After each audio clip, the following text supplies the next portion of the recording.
Hello everyone, and welcome back to Backlot Banter. My name is Tucker Hazel, and today I'm joined by my co-host, who has ruined my life so many times. This is Sam Meltzer, and we're here to talk about another simple favor, the new Paul Fieg movie that is coming out in a while, because we got a chance to see it at the South by Southwest opening night world premiere of this movie, and we're going to give you a little bit of our thoughts about the movie. We're going to keep it spoiler-free. We were asked by director Paul Fieg to not spoil some of the twists and turns, so we're going to avoid major plot points.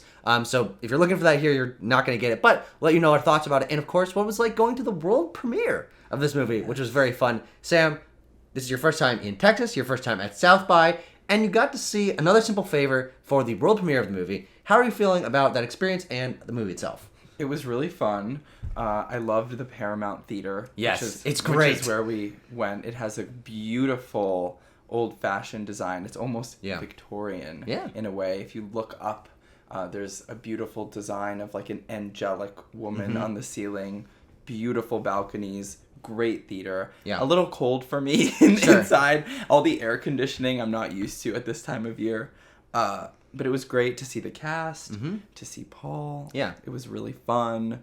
And it was just exciting. There was a lot of excitement outside of the theater. Yeah. And we got all the like fans and paparazzi be like, Henry, Anna. And we're like, oh, God. But what of the movie? The movie was fun. I feel pretty much the same way about this movie that I do the first. Yeah. They're these slick streaming service-y heist comedy thriller types that do kind of remind me of like an Amazon or Netflix comedy show that would get nominated for Emmys. But yeah, then you go in knowing what you're getting and you pretty much get what you expect. This film definitely cranks it up in terms of plot, in terms of twists and narratives. It's probably more expensive too because they shot in Italy and there are more sets. But same tone, same vibes, same style. You know what you're getting with this movie. If you enjoyed the first one, you will like this too. I think if you enjoyed the first one, you're going to like this one even more. Because I think because it's a sequel, and they have had years to sit with the tone and understand the characters a little bit better, I think this movie feels a little bit more confident, and I think it feels a little more unique because we're going to Italy. We're in a really beautiful location where like the sets and the costume design are like so next level. And I think it has a stronger identity because of that. It leans into everything that made the first one nice, but cranks it up, I think, in terms of the chemistry is a little bit stronger. I think that the conflict is a little bit more, it's a little more melodramatic and soap opera and ridiculous. But I think that works for this movie because I think it knows, and I think everyone making it knows that this is silly. The plot, the twists and turns that it goes into are crazy. But that's the fun of this movie. Yeah, that's why you watch it. Yeah. To see the melodrama and slick murder mystery, heist thriller. And it knows that because it also plays into Anna Kendrick now in this movie. Her character Stephanie runs like a mystery solving service of some kind. And so they play this into this sort of meta narrative about like American women liking true crime, and so I think that kind of meta is fun and obviously leaning into that. And so I definitely see this being very popular with moms who are into that. But I think it's actually a good version of that. Like this is a fun movie that's actors that are having a lot of fun. Yeah, they're clearly having a lot of fun. It's a really big ensemble. Yeah, and there's a great comic relief performance from Alex Newell, who won the Tony for Shucked a couple years ago. And then Anna and Blake do have a really fun dynamic. I think that the first film, like, that's probably Blake Lively's best performance. Yeah. She was really fun in that movie, and she does the same thing here. There are some fun visual gags, particularly a moment in a pool. Yes. We had a lot of fun with. That was fun. And there are some new cast members in this one that are...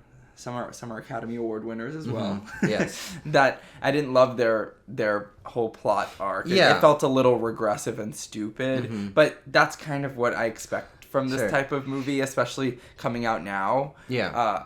But yeah, I mean, I don't have that much to say about like the themes or the plot and whatnot. Yeah. It's not a particularly deep film. No. But it knows that. Yeah, because what I will say about the plot is that no spoilers, but it does go off the rails. And whether for you, that is a positive or negative thing. It's going to come very much down to how bought in you are to this, how willing you are to give the movie some leeway to come up with some kind of crazy, ridiculous things that then create some moments of what the heck is going on. Do you find that fun? Do you find it annoying?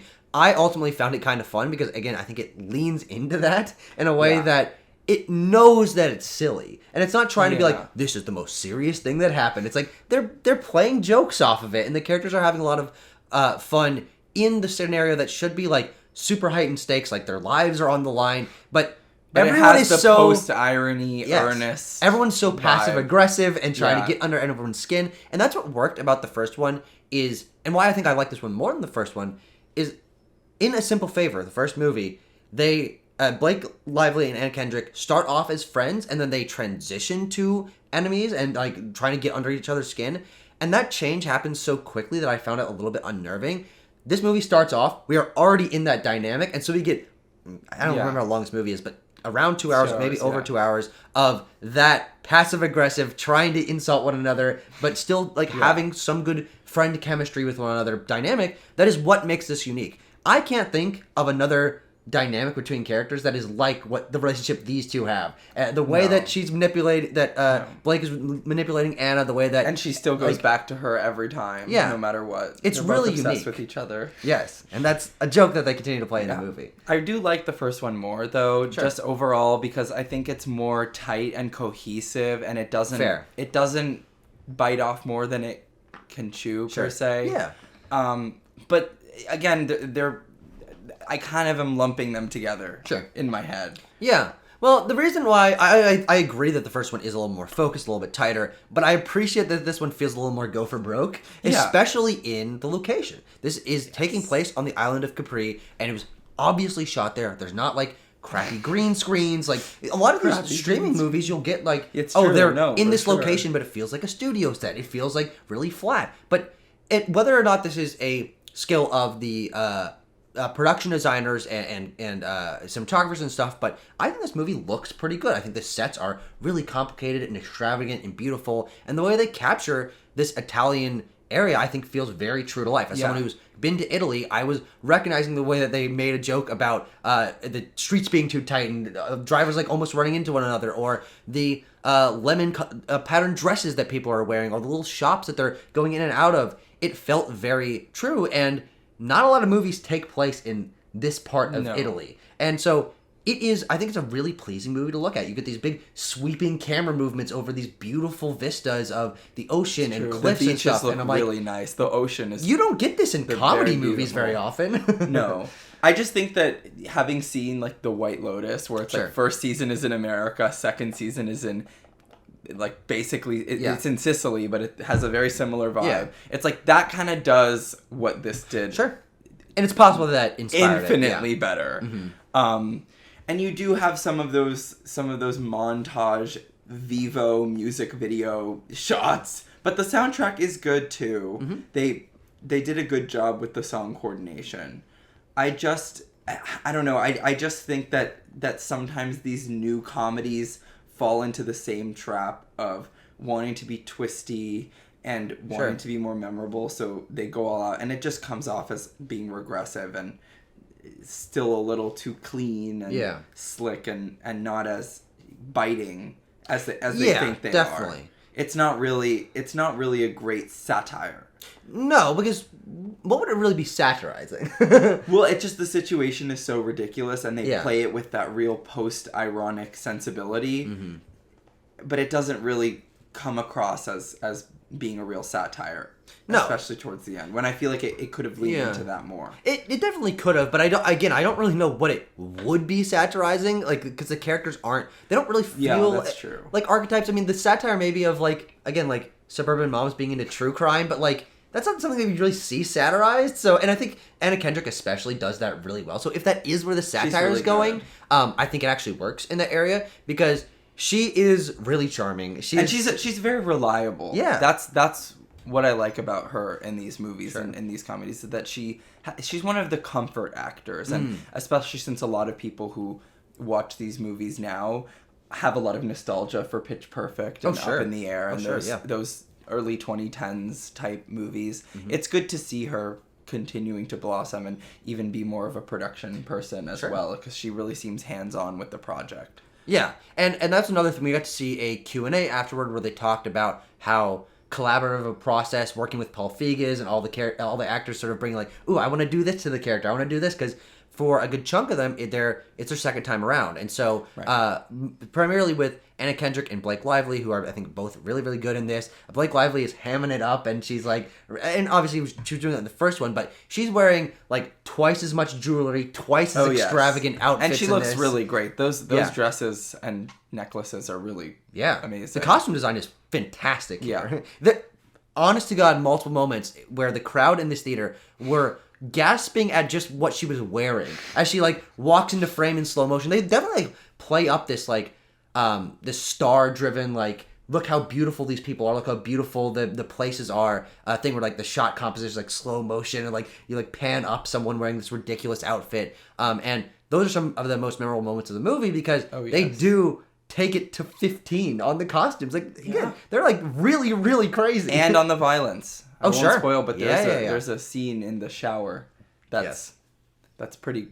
wild. Yeah. That kind of took me off guard. And it doesn't go super, super, super hard on this, but it also doubles down on the like raunchiness and like risqueness of some of this stuff. It's not, you're not watching like a sex comedy, but like this isn't Porky's, but which is a weird reference to make when reviewing Another Simple Favor. But there are definitely some plot elements of this movie that are like, that's something I didn't expect out of like an Amazon production. It's like, whoa, they're putting this to a streaming service for middle-aged women. Yeah, exactly. In the Midwest. Yeah, so it does feel a little bit more creatively bold in that way, especially because the first one was a theatrical movie, which I feel usually allows them a little bit more leeway to try things that are a little bit crazier. But they definitely maintained that. And I was expecting that to be toned back, this being a streaming movie, and it really wasn't. No, it wasn't at all. But I feel like this is the type of thing that Amazon put so much money into that they kind of just did whatever with it. Mm-hmm. That's why they get to film in Capri and enjoy all of that all of that wine and those pearl necklaces and beaded dresses. Mm-hmm. I don't know, like crazy hotel rooms with the intricate. Yeah. No, the hotel was like nicer than the White Lotus. Yeah, it was crazy. Any other like side characters or like comedy elements you want to talk about before we go? I liked the actress who played Dante's mom. Oh, she was very fun. Yeah, she was fun. I don't know her name. Sorry, apologies, but she was funny. And Alex Newell, I thought was a good comic relief sidekick. I don't think I agree, because to me she felt superfluous, especially to the plot. Like she comes along totally, and but she had a good running gag. Yeah, that I thought was funny. She gets a couple of scenes I laughed at, but I feel like she's one body too much to like keep up with. But then also by the third act of the movie, or even like the second half of the movie, she's not relevant at all. No. Like she's there for a couple laughs. But I expected her, and also there's this FBI character. I think both of them feel underwritten and not necessary to the plot, because they disappear halfway through the movie, and you're like, oh well, I thought maybe they were going to have a little more interplay with Anna Kendrick.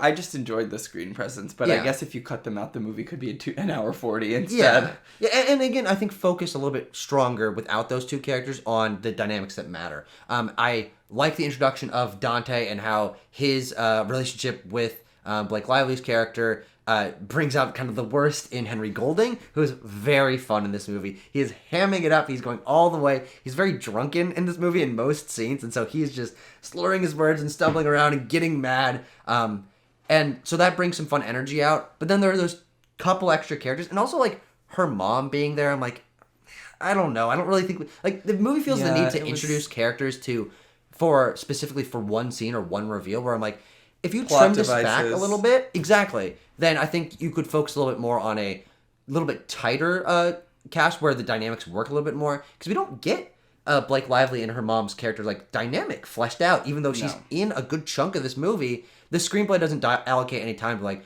what is this dynamic like? They interact like twice, maybe. That's true. And Allison Janney also in this movie, again, kind of underwritten. Feels like totally put in for a couple of reveals. Same with Henry Golding's son. Oh yeah, but he's got to be there. He's the son character, But there are a lot of them that are just the screenplay sort of decides when they're necessary and then abandons them when another side character is necessary. Yeah. And I do think that's a major criticism that I have of this movie. I'm like, there's not enough of a connective tissue between the ensemble. Definitely. But the connective tissue that does exist is between our two leads, and they're very good, and they have great chemistry, and there's a lot of really funny jokes in there, and like physical comedy, and like moments of reveals where they're getting to ham it up and stuff, and that's where the movie works. That's why you're going to see this, and when it works, it really works. There are just these other sort of on the edge superfluous elements where it's like, we want to make sure we include all the characters from the first one, and we want to make sure that we're expanding the cast a little bit. And I'm like, both of those, I think, maybe didn't contribute to this being the strongest version of this that it could be. But it's at the end of the day, this is one of the better, like, quote unquote, straight to streaming movies that I've seen. Of course, we got to see it in the theater, but like, I would easily recommend this to someone. I think this is one of the better comedy movies, modern comedy movies I've seen in a while, or studio comedy movies. Because everyone's just having a lot of fun, and I actually think that the production design and cinematography and stuff are better than I expected them to be. So I would give this movie an 8.2 out of 10. I thought it was like really good. And you can come up with a score. You don't have to if you don't want to. But 5 to 6 area. Sure. It was decent. That's my overall verdict. Yeah, but you get a strong recommendation from me, and see this movie when it's out on Amazon Prime in like a month or no, 2 months. 2 months. Jeez. Okay, we're seeing this really early, but. Paul, we did no spoilers like you asked, and there are twists and turns that we could talk about that add a lot of interesting texture to this movie, but we're going to avoid them here because the movie's not out for a long time. But if this sounds interesting, make sure you check it out. Recommend it to your friends if you liked it, and we will see you guys in the future for more movie reviews.